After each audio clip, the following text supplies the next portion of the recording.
वृषभ राशि वालों, चाहे आपके प्राण ही क्यों न चले जाएं, लेकिन जितनी जल्दी हो सके उतनी जल्दी कर डालो ये 3 काम, वरना शनि देव का आपके ऊपर भयंकर क्रोध टूटेगा। और बंधुओं, आपके जीवन में एक ऐसी घटना घटित होगी जिसे सुनने के बाद आपके रोंगटे खड़े हो जाएंगे। प्रिय बंधुओं, हम आपको बता दें कि हमारी भविष्यवाणी कभी गलत साबित नहीं होती।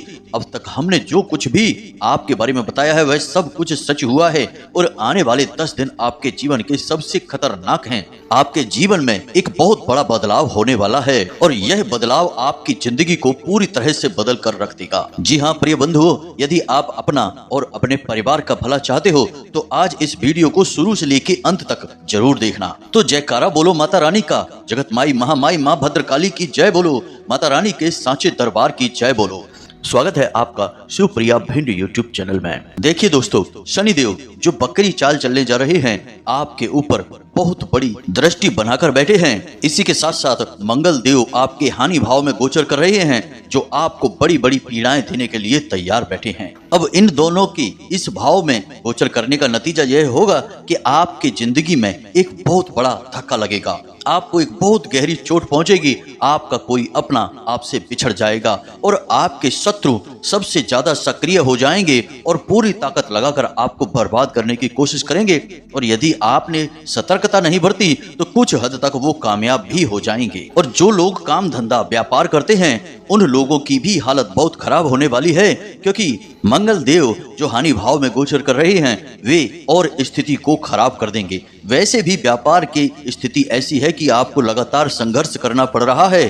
काम धंधे व्यापार को ठीक से चलाने के लिए भी आपको दिन रात एक मेहनत करनी पड़ रही है, लेकिन आने वाले समय में यह मेहनत काम नहीं आएगी, परिस्थितियां आपके हाथों से निकलती चली जाएंगी। लेकिन प्रिय बंधुओं, आपको डरने की कोई आवश्यकता नहीं है। आपके जीवन में यह स्थिति बनेगी अवश्य, लेकिन इन स्थितियों से बचकर निकलने के भी रास्ते हैं और एक बेहद शक्तिशाली उपाय है जो आपका रक्षा कवच बन जाएगा और हर एक नकारात्मक और बुरी परिस्थिति से आपकी हमेशा के लिए रक्षा करेगा।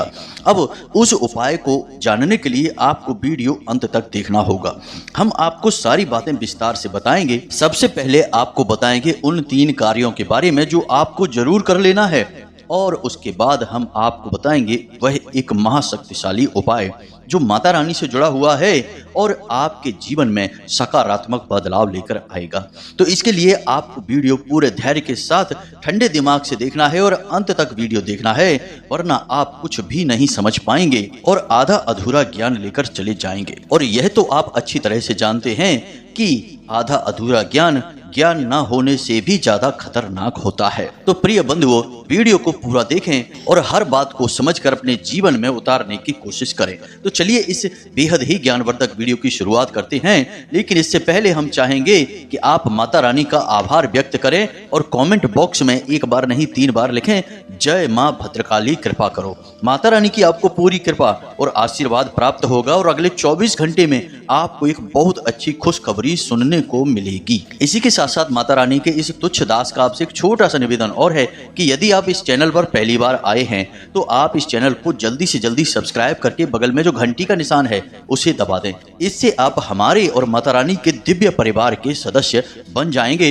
फिर माता रानी की विशेष कृपा और आशीर्वाद आपको हमेशा हमेशा के लिए प्राप्त होती रहेगी, क्योंकि आप तो परिवार के सदस्य बन चुके हैं। तो चलिए जल्दी से चैनल को सब्सक्राइब करिए, फिर आगे बढ़ते हैं। प्रिय बंधुओं, हम जानते हैं कि आपने अपने जीवन में जो भी कुछ चाहा है वह आपको कभी भी नहीं मिला है, और यदि वह मिला भी है तो वह इतना लेट हो गया है कि फिर आपकी उस चीज में रुचि ही समाप्त हो गई है। यानी कहा जाए कि जब तक बीमारी थी तब तक दवाई नहीं मिली, और जब बीमारी ठीक हो गई तब दवाई मिली तो क्या फायदा हुआ दवाई लेने का। वैसे दोस्तों, एक बात हम आपको बता दें कि आपने अपने जीवन को सफल बनाने के लिए बहुत मेहनत की है, बहुत भगवान की भक्ति भी की है, और जिसने जो भी बताया अधिकतर बहुत सारे उपाय भी आपने कर लिए हैं। इसी के साथ साथ प्रिय बंधुओं, आपने एक बहुत अच्छा जीवन जिया है, कभी किसी के साथ गलत नहीं किया है। जाने अनजाने में यदि आपसे कोई गलती हुई है, किसी को किसी प्रकार की चोट पहुंची है, तो आपने मन ही मन उसके लिए क्षमा भी मांगी है और उसकी भरपाई करने की पूरी कोशिश की है।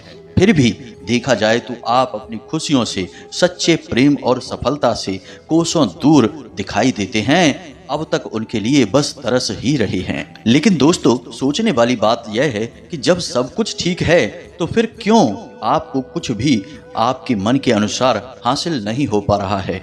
क्यों आपको वो नहीं मिल पा रहा है जिसके आप सचमुच में काबिल हैं और जो आप सच्चे मन से चाह रही हैं? कभी कभी तो आपके मन में ऐसे विचार उत्पन्न हो जाते हैं जैसे कि कोई जानबूझकर आपके पीछे पड़ा है, किसी ने किसी प्रकार का तंत्र मंत्र टोटका करवा दिया है, या फिर आपका भाग्य खराब है, या फिर स्वयं भगवान ही आपके पीछे पड़े हुए हैं। और कभी कभी जब आप किसी से बात करते हैं, अपने दुखों को बताते हैं, तो लोग आपसे यह भी कहने लगते हैं कि पिछले किसी जन्म में कुछ आपने किया होगा जिसकी सजा आपको इस जन्म में मिल रही है। लेकिन प्रिय बंधुओं, हम जानते हैं कि ये सारी बातें कहने सुनने में बहुत अच्छी लगती हैं, मन को हिम्मत भी बंध जाती है, लेकिन जीवन की तकलीफें इन बातों से दूर नहीं होती हैं।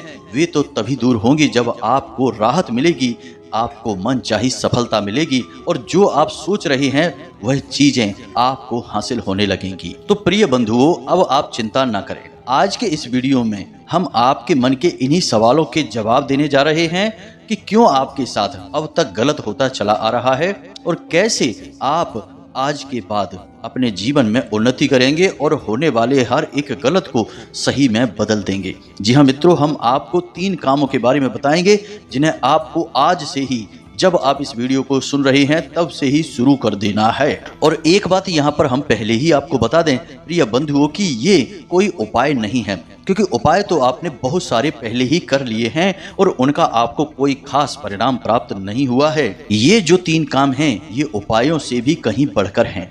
दोस्तों, हम आपको बता दें कि वे उपाय जो दूसरों को लाभ पहुंचा देते हैं, ऐसे शक्तिशाली उपाय भी जब आप करते हैं तो आप उनमें असफल हो जाते हैं। तो अब कहीं ना कहीं कमी बहुत बड़ी है कि उपायों में भी आपको कामयाबी नहीं मिल पा रही है। तो अब ये 3 काम करेंगे जैसे ही आप, तो आपकी वह कमी दूर हो जाएगी और उसके बाद फिर आप जो उपाय करेंगे, जैसे कर्जा दूर करने का उपाय, नौकरी के लिए उपाय, संतान प्राप्ति के लिए उपाय, या फिर काम धंधे व्यापार की उन्नति से जुड़ा हुआ उपाय, हर एक उपाय आपका कामयाब होगा। तो प्रिय बंधुओं, आपको वीडियो पूरा देखना है। अब यदि आपने वीडियो बीच में छोड़ दिया और आप यहीं से चले गए तो हम आपको बता दें कि आपका उद्धार जीवन भर नहीं होगा। आप पहले भी परेशान होते रहे हैं, दुख तकलीफों से रोते रहे हैं और आगे भी ऐसा ही जीवन आपका चलता रहेगा। आप रोते रहेंगे, दूसरे हंसते रहेंगे, आप नाकामयाब होते रहेंगे, तकलीफें सहते रहेंगे और दूसरे जो आपसे कम काबिल हैं, कम योग्य हैं, वे लोग आपके देखते देखते ही कामयाब होकर आपसे आगे निकलते रहेंगे और आप जहां की तहां खड़े दिखाई देंगे। जी हाँ बंधुओं, तो ध्यान से सुनो। अब हम आपको बताने जा रहे हैं उन 3 कार्यों के बारे में। तो सबसे पहला कार्य, कुल देवी या देवता के बारे में तो आपने पहले से ही बहुत सुन रखा है, हमने भी आपको इस विषय पर बहुत सारा ज्ञान दिया है, लेकिन आपने अब तक इस ज्ञान को गंभीरता से नहीं लिया है। अपने कुल देवी या देवता के बारे में अब तक आपने पता नहीं लगा पाया है और जिन्होंने पता लगा भी लिया है उन्होंने अधिक से अधिक बस इतना ही किया है कि उनकी फोटो लाकर अपने घर के पूजा घर में रख ली है। उनका सुबह शाम जब समय मिलता है तो पूजा पाठ भी कर लेते हैं। लेकिन प्रिय बंधुओं, इससे काम चलने वाला नहीं है। अब जिन लोगों को कुल देवी या देवता के बारे में पता नहीं है तो वे लोग इतना करने लगे हैं कि अपने घर के मुख्य दरवाजे की दहलीज पर कुल देवी के नाम से दीपक जलाने लगे हैं। लेकिन प्रिय बंधुओं, इतने से काम चलने वाला नहीं है। आपको मेहनत करनी होगी, कहीं से भी कैसे भी करके पता लगाना होगा कि आपके कुल देवी या देवता कौन है। अब कुल देवी या देवता कौन है, इसके लिए एक विशेष उपाय है जिसमें कि कुल देवी स्वयं सपने के माध्यम से आपको संकेत देंगी, दर्शन भी दे सकती हैं। लेकिन उस उपाय के बारे में हम इस वीडियो में बात नहीं करेंगे, वरना वीडियो बहुत लंबा हो जाएगा। हमने अपने पिछले कई वीडियो में उस बारे में आपको बता रखा है। यदि आप हमारे वीडियो देखते चले आ रहे हैं तो आपको उस उपाय के बारे में जरूर पता होगा ही। तो आप उस उपाय को करें या अपने घर के बड़े बुजुर्गों से बात करें, गाँव में जाएं और लोगों से चर्चा करें। कहीं ना कहीं से आपको अवश्य पता चल जाएगा। जब आपको पता चल जाए तो अपने कुल देवी या देवता के धाम पर, क्योंकि हर एक कुल देवी या देवता का एक विशेष धाम भी होता है, उस धाम पर जाकर उनके नाम से एक विशेष हवन अवश्य करवा दें। जी हाँ मित्रों, क्योंकि आप जब तक हवन नहीं कराएंगे, आहुतियां नहीं कराएंगे, तब तक कुल देवी या देवता आपसे प्रसन्न नहीं होंगे, क्योंकि पता नहीं कितने वर्षों से, कितनी पीढ़ियों से उनकी पूजा पाठ, उनका नाम नहीं लिया जा रहा है। अब ऐसे में आपको उनका ध्यान अपनी ओर आकर्षित करना होगा, तो हवन आहुति करानी होगी। याद रखें कि आहुति से देवी देवताओं को ऊर्जा प्राप्त होती है, उनका भोजन आहुतियों से मिलता है। तो आप जब हवन आहुतियां कराएंगे तो देवी या देवता आपकी ओर आकर्षित हो जाएंगे। अब उनके धाम पर ही यह कार्य आपको कराना होगा, क्योंकि धाम पर ही किसी भी देवी देवता की ऊर्जा घनीभूत होती है, अति सक्रिय और शक्तिशाली होती है। अब कुछ लोग कहेंगे कि क्या जरूरत है धाम पर जाने की, घर पर भी तो हवन करा सकते हैं। तो प्रिय बंधु, जब सब कुछ घर पर ही हो सकता है तो लोग क्यों वैष्णो देवी के दर्शन करने जाते हैं, क्यों अमरनाथ और केदारनाथ के दर्शन करने जाते हैं। भोले बाबा तो वहां पर भी हैं और आपके घर पर भी हैं, और आपके घर के बगल में जो भोले बाबा का मंदिर है वहां पर भी हैं। आप वहीं चले जाइए, वही केदार धाम बन जाएगा। लेकिन ऐसा नहीं है, हर स्थान का अपना विशेष महत्व है, दैवीय शक्तियों के विशेष प्रभाव होते हैं। तो आप अपने कुल देवी या देवता का धाम ढूंढिए और धाम में जाकर उनके नाम से हवन आहुतियां करवाइए, तभी आपका उद्धार निश्चित है। याद रखना कि जिस इंसान की कुल देवी या देवता उससे रुष्ट है, उससे दुनिया की कोई भी पूजा पाठ सफल नहीं हो सकती, कोई उपाय उसके लिए काम नहीं कर सकता है। याद रखें कि कुल देवी या देवता, आप जिन भी देवी देवताओं की पूजा करते हैं उन सबसे सर्वोपरि होते हैं, सबसे ऊपर उनका स्थान होता है, वे मुखिया होते हैं। कभी ऐसा देखा है आपने कि किसी सभा में आप जाएं और मुखिया का निरादर कर दें और अन्य सभी मेहमानों का पूरा सम्मान करें, तो क्या उस सभा में आपका जाना कामयाब होगा? जी नहीं, आप पूरी तरह से असफल रहेंगे। कभी भी मुखिया का अपमान नहीं किया जाता, पहले उसका सम्मान, फिर अन्य मेहमानों का सम्मान, तब होती है सही व्यवस्था। यही आपको करना है। पहले कुलदेवी या देवता के लिए आपको यह कार्य करना होगा। यह आपके ऊपर है, कैसे करना है, कहाँ करना है, आप जानें, क्योंकि आपकी कुलदेवी या देवता के बारे में आप ही पता लगा सकते हैं, कोई अन्य नहीं बता पाएगा।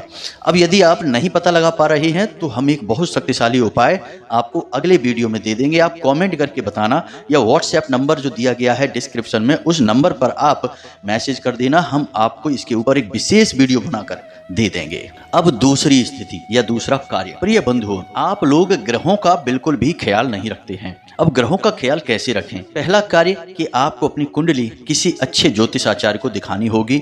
दूसरा कार्य कि सामान्य तौर पर जो ग्रह हैं वे हमारे सप्ताह के दिनों पर आधारित होते हैं। ये यूं कहें कि हमारे सप्ताह के दिन ग्रहों पर आधारित होते हैं। जैसे रविवार का दिन सूर्य भगवान के लिए है, सोमवार का दिन चंद्रमा के लिए है, मंगलवार का दिन मंगल देव के लिए है।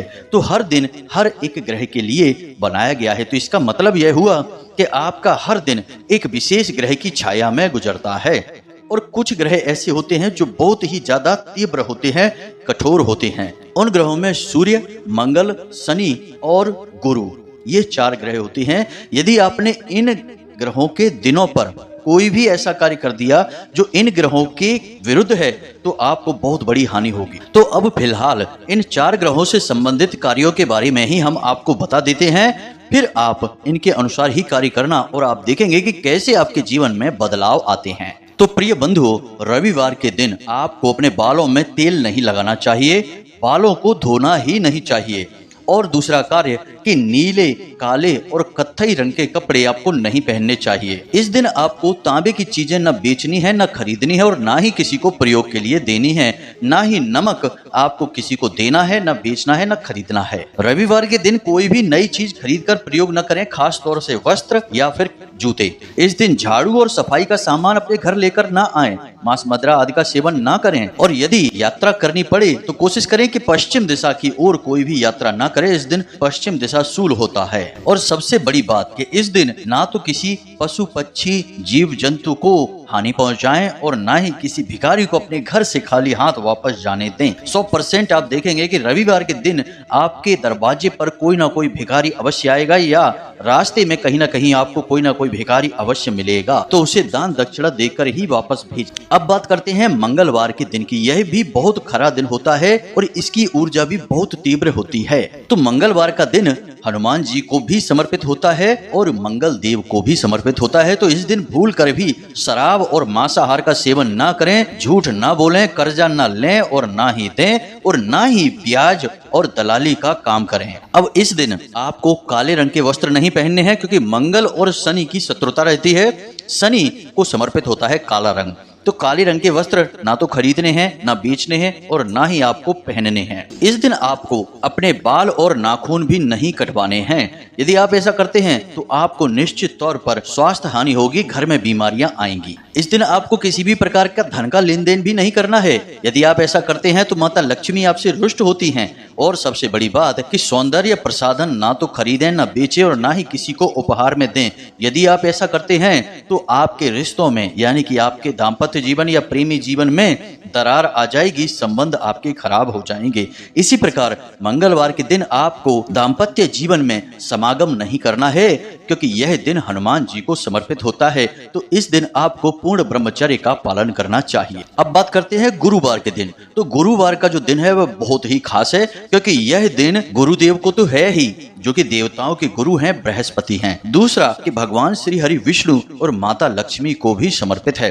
तो इस दिन आपको कुछ ऐसे कार्य हैं जो भूल कर भी नहीं करने हैं, अन्यथा आपके ऊपर धन की विपत्ति आएगी, यानी कि कर्जा बढ़ेगा और धन आपके हाथ में नहीं आएगा, पैसा रुक जाएगा। तो पहला कार्य कि आपको अपने बाल और नाखून इस दिन ना ही कटवाने हैं और ना ही इस दिन आपको अपने बाल धोने हैं और ना ही महिलाएं इस दिन बाल अपने खुले रखें, उन्हें इस दिन बाल अपने बांध कर रखने चाहिए। अब दूसरी बात कि इस दिन आपको ना तो केले का फल खाना है और ना ही किसी को खाने के लिए देना है। केले के वृक्ष को आपको छूना भी नहीं है, केवल उसका पूजन करना है, क्योंकि केले के वृक्ष में भगवान नारायण का वास होता है, विष्णु का वास होता है। अब इस दिन आपको अपने घर के पीतल के बर्तनों को निकालकर धोकर चमकाकर उन्हें रख देना है और इन्हें बर्तनों को किसी को भी प्रयोग के लिए नहीं देना है, ना ही इनको बेचना और खरीदना है। एक खास बात, यदि इस दिन भी आपके घर में जो पीतल के बर्तन है, पुराने हो चाहे नए हो, यदि वो गंदे रखे हैं या उनमें जूठन पड़ी रहती है या उनमें आप भोजन करते हैं और बाद में उन्हें गंदा कुछ देर के लिए भी पड़ा छोड़ देते हैं, तो इससे आपका गुरु खराब हो जाता है और आपको धन से संबंधित कष्ट देना शुरू कर देता है। अब सबसे बड़ी बात जो आपको नहीं पता है और कोई भी नहीं बताता है कि गुरुवार के दिन आपको ना तो झाड़ू खरीदनी है, यहाँ तक कि कोई भी साफ सफाई का सामान गुरुवार के दिन अपने घर लेकर नहीं आना है। और सबसे बड़ी बात कि इस दिन आपको अपने घर में ना तो पोंछा लगवाना है और ना ही मकड़ी के जाले वगैरह साफ करवाने हैं। बिल्कुल भी कचरा इस दिन आपको अपने घर से बाहर नहीं निकालना है। जो जैसी चीज गंदी है उसे वैसे ही छोड़ दें और किसी अगले दिन साफ सफाई कराएं, लेकिन गुरुवार के दिन आपको नाम मात्र का कचरा अपने घर से बाहर नहीं निकालना है। अब बात करते हैं शनिवार की। शनिवार बहुत ही खास दिन होता है दोस्तों, और यह कई देवी देवताओं को समर्पित है। पहले तो यह भगवान शनिदेव को ही समर्पित है, फिर भैरव बाबा का भी दिन है, फिर माँ भद्रकाली का भी दिन है। यहाँ तक कि शक्ति के जितने भी स्वरूप हैं, चाहे माता बगलामुखी हो या अन्य स्वरूप हो, सभी शनिवार के दिन ही विशेष तौर से पूजी जाती हैं। तो कुछ बहुत ही जरूरी कार्य हैं जो आपको इस दिन नहीं करने चाहिए। सबसे पहला काम कि आपको इस दिन शराब भूल कर भी नहीं पीनी है, मांस का सेवन भूल कर भी नहीं करना है और पूर्व, उत्तर और ईशान कोण में किसी भी प्रकार की यात्रा नहीं करनी है। इन दिशाओं में शनिवार के दिन दिशाशूल रहता है और आपको निश्चित तौर पर परेशानी होगी यदि आप इन दिशाओं में यात्रा कर बैठते हैं। अब कुछ जरूरी चीजें हैं जिन्हें आपको शनिवार के दिन अपने घर लेकर नहीं आना है, जैसे कि तेल किसी भी प्रकार का हो, लकड़ी, कोयला, नमक, लोहे से जुड़ी कोई भी वस्तु, जूते या काले रंग की कोई भी वस्तु शनिवार के दिन आपको अपने घर में खरीद कर नहीं लानी है। यदि आप नहीं मानते हैं और ऐसा कर बैठते हैं तो आपके बनते हुए काम बिगड़ जाएंगे, कार्यों में रुकावट उत्पन्न होने लगेगी। इस दिन आपको अपने बाल और नाखून भी नहीं काटने हैं, वर्जित है इस दिन बाल नाखून काटना। अब एक खास बात दोस्तों और कि इस दिन आपको दूध और दही का सेवन नहीं करना है। इस दिन आपको बैगन, आम का अचार, लाल मिर्च खाने से भी बचना चाहिए। इस दिन आपको भूलकर भी झूठ नहीं बोलना है, दलाली का कार्य नहीं करना है और ब्याज का व्यापार इस दिन आपको नहीं करना है। पैसे का किसी भी प्रकार का लेन देन हो, चाहे कर्जा हो, चाहे यूं ही किसी को पैसे दे रही हो या कर्जा ले रही हो, किसी भी तरीके का लेन देन शनिवार के दिन आप ना करें। इस दिन यदि आपको कोई भिखारी मिल जाए तो उसे संतुष्ट करके भेजें। यदि कोई भिखारी या अंधा या अपंग या गरीब और मजदूर और महिला आपसे इस दिन नाराज हो जाते हैं तो इसकी आपको बहुत लंबे समय तक पीड़ा सहनी होती है, क्योंकि इन सब के अधिपति भगवान शनिदेव हैं। तो प्रिय बंधुओं, ये 4 दिन ऐसे हैं हफ्ते के, या यूं कहें कि ये 4 ग्रह ऐसे हैं जिनका आपको विशेष ख्याल रखना ही होगा। हमने इन चीजों के बारे में आपको बता दिया है। इन कार्यों को आपको भूल कर भी इन दिनों में नहीं करना होगा, वरना आपके जीवन में जो कष्ट और परेशानियां होंगी उनके जिम्मेदार आप खुद ही होंगे। अब तीसरा कार्य जो आपको भूल कर भी नहीं करना है, वह कार्य आपकी मानसिकता से जुड़ा हुआ है। आप अक्सर अपने दिमाग में नकारात्मक बातें सोचते रहते हैं। जीवन के प्रति आपका नजरिया ही नकारात्मक हो जाता है। अब ध्यान से सुनिए कैसे। जब आप किसी कार्य को करने चलते हैं तो आपके मन में पहला विचार यही आता है कि यह कार्य बनेगा नहीं। जब आपको कोई अच्छी खबर मिलती है तो आप चौंक जाते हैं कि यह कैसे हो सकता है, यानी कि आप उम्मीद करके बैठे थे कि गलत खबर मिलेगी, सही खबर नहीं मिलेगी। और सबसे बड़ी बात, आपकी राशि के जातकों में यह देखी जाती है कि आप अपने जीवन की दुख, तकलीफ और परेशानी का जिम्मेदार किसी और को मानते हैं, और इसी वजह से आप हमेशा दुखी रहते हैं। और फिर आपके मुख से और आपके मन में नकारात्मक बातें, नकारात्मक भाव चलते रहते हैं। आप हमेशा यही कहते रहते हैं कि आपके जीवन में बहुत कष्ट हैं, आपके जीवन में बहुत तकलीफें हैं, आप बहुत परेशानी में हैं, जीवन आपका नरक बन चुका है। इस प्रकार की बातें आप जब कहते रहते हैं तो जो आप कहते हैं उसी को आप आकर्षित करते हैं। ऋग्वेद में एक बहुत ही मशहूर कोट है, प्रिय मित्रों याद रखना, ऋग्वेद में लिखा हुआ है यथा पिंडे तथा ब्रह्मांडे, यानी कि जैसी आपकी मन स्थिति वैसी ही आपकी परिस्थिति। तो आप अपने मन में जैसे विचार लेकर आते रहेंगे, आपकी आसपास परिस्थितियां वैसी ही बनती चली जाएंगी। तो अब आपको क्या करना है, आपको याद होगी वह कहानी जिसमें कि राजा का मित्र मंत्री जो था वह हर एक चीज में यही कहता था कि जो भगवान ने किया है अच्छा ही किया है, और इसी आदत की वजह से उसे एक बार राजा ने जेल में भी डाल दिया था, क्योंकि राजा के पैर का अंगूठा थोड़ा सा कट गया था, उसमें से खून निकल आया। अब राजा के कटे हुए अंगूठे को देखकर भी मंत्री बोला कि महाराज यह भी अच्छा हुआ, भगवान ने कुछ सोच के ही अच्छा किया होगा। और जब राजा ने यह सुना तो उसे क्रोध आ गया और राजा ने उसे जेल में डाल दिया। जब राजा ने उसे जेल में डाल दिया तो राजा ने उससे पूछा कि बताओ इसमें भी कुछ अच्छा है, तो उसने कहा जी हाँ, भगवान ने इसमें भी कुछ अच्छा ही सोचा होगा, जो भगवान ने किया है तो अच्छा ही किया है। और बाद में कहानी के अंत में राजा को सब कुछ समझ में आ गया, जब उसी कटे हुए अंगूठे की वजह से वह बलि देने से बच गया। यानी कि अगर अंगूठा कटा ना होता तो उसकी बलि चढ़ जाती, और यदि मंत्री साथी उसका जेल में ना होता तो वह उसके साथ होता तो उसकी भी बलि चढ़ जाती। कहने का मतलब यह है कि मंत्री को बचाया जेल में डालकर और राजा को बचाया उसका अंगूठा काटकर, और दोनों ही स्थितियों को पहले तो देखने में यह लग रहा था कि बहुत गलत हो रहा है, और बाद में जाकर पता चला कि यह किसी बड़े अच्छे के लिए थोड़ा सा बुरा हुआ है। तो भगवान की महिमा को आप और हम नहीं समझ सकते हैं। आज हमारे जीवन में यदि कुछ कष्ट है, परेशानियां हैं, तो भविष्य में जरूर इनके पीछे कुछ अच्छी बात है, कोई बड़ी बात है। भगवान जो कर रहे हैं वह अच्छे के लिए ही कर रहे हैं। हमें इसी विचार के साथ जीवन को जीना चाहिए। आज की दुख तकलीफ कल की बहुत बड़ी खुशियां और सुख बनने वाले हैं। कभी भी जीवन के प्रति नकारात्मक ना हो तो फिर आप सकारात्मक चीजों को अपनी ओर आकर्षित करने लगेंगे और जीवन बदलना शुरू हो जाएगा। तो प्रिय बंधुओं, अब हम आपको उस विशेष उपाय को बताने जा रहे हैं। इस उपाय को करने से आपके ऊपर किसी भी प्रकार की नकारात्मकता होगी तो वह तुरंत कट जाएगी, और यदि नकारात्मकता आपकी ओर आकर्षित हो रही है तो वह उल्टे पांव वापस चली जाएगी। मित्रों, जीवन में जब भी बुरा होता है तो उसके पीछे कारण कोई ना कोई नकारात्मक ऊर्जा होती है, फिर चाहे वह ऊर्जा किसी के द्वारा भेजी गई हो या फिर भूत प्रेतों की हो या फिर ग्रहों की ही नकारात्मक शक्ति क्यों ना हो। हर प्रकार की नकारात्मक ऊर्जा जीवन में परेशानियां खड़ी करती है। तो अब आपको इस नकारात्मक ऊर्जा से छुटकारा पाना होगा। इसके लिए आपको इस उपाय को करना होगा। तो जरा इसे ध्यान से सुनें। इस उपाय को करने के लिए आप किसी भी दिन शुरुआत कर सकते हैं, कोई विशेष दिन का महत्व नहीं है, लेकिन पवित्रता का ध्यान रखना होगा। और इस उपाय को आप 3 दिन भूलकर भी ना करें। पहला रविवार का दिन, दूसरा एकादशी का दिन और तीसरा मंगलवार का दिन। इन 3 दिनों में आपको इस उपाय को नहीं करना है। तो अब ध्यान से सुने, यह माता तुलसी से जुड़ा हुआ उपाय है। अब इस उपाय के लिए आपको क्या करना है, सुबह आप स्नान स्नान आदि करने के बाद 1 रुपया लेकर माता तुलसी के पास जाएं और माता तुलसी को 1 रुपया अर्पित करें और उनसे कहें कि हे माते, हम आपसे विनती करते हैं कि आप हमें नकारात्मक ऊर्जाओं से मुक्ति प्रदान करें और हमारे जीवन में सकारात्मक ऊर्जा को भर दें। याद रखें कि माता तुलसी माता लक्ष्मी का ही स्वरूप है और भगवान श्री हरि विष्णु की बहुत अधिक प्रिय हैं। तो जो माता तुलसी चाहेंगी तो आपके जीवन में खुशियां ही खुशियां भर जाएंगी। तो अब आपको माता तुलसी से एक पत्ता लेना है। अब इस पत्ते को आपको 3 भागों में बांट लेना है। पहला भाग आप उस पानी में डालेंगे जिससे आप स्नान करेंगे और उस पानी से आप स्नान कर लेंगे। उसके बाद पत्ते के दूसरे भाग को आप उस समय अपने मुख में रख लेंगे, यानी कि चबाना नहीं है, बस मुख में रखना है। जब आप अपने घर से बाहर निकलेंगे किसी भी कार्य को करने के लिए, चाहे आप अपने काम धंधे व्यापार या नौकरी पर जा रहे हो, इस एक भाग को अपने मुख में रखे रहेंगे। लंबे समय तक रखे रखना है, बाद में इसे चबा जाना है, निगल जाना है। अब तीसरा भाग पत्ते का है, उसे आपको किसी पेड़ के, कोई बड़ा वृक्ष हो, उसके नीचे ले जाकर रख देना है।